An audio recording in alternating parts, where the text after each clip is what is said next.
बिस्मिल्लाहिर्रहमानिर्रहीम। अस्सलाम वालेकुम जी नाज़रीन, आप देख रहे हैं एफएस मीडिया नेटवर्क और मैं हूं आपका होस्ट खुर्रम शहजाद मलिक।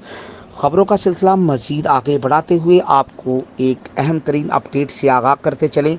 थर पार्कर में ग़िज़ाई किल्लत और मुख्तलिफ़ बीमारियों में मुब्तला मज़ीद 3 बच्चे दम तोड़ गए।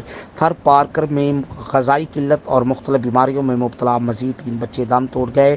महकमा सेहत के मुताबिक ग़िज़ाई किल्लत और मुख्तलिफ़ बीमारियों में मुब्तला बच्चों का इंतकाल सिविल अस्पताल मिट्टी में हुआ। महकमा सेहत ने बताया कि गुज़श्ता 24 घंटे में ग़िज़ाई किल्लत और मुख्तलिफ़ बीमारियों में मुब्तला होकर फोत होने वाले 3 बच्चों की उम्रें 9 माह से 1 साल के दरमियान है। इंतकाल करने वाले बच्चों का तल्लक थर पार्कर के देही इलाकों से है, जबकि रवां साल मरने वाले बच्चों की तादाद 122 हो गई है। जी नाज़रीन, अब तक के लिए इतना ही। आप अपने होस्ट खुर्रम शहजाद मलिक को इजाज़त दीजिए। तब तक के लिए आप हमारे चैनल को लाइक, सब्सक्राइब और शेयर करना मत भूलें। पाकिस्तान जिंदाबाद। वस्सलाम।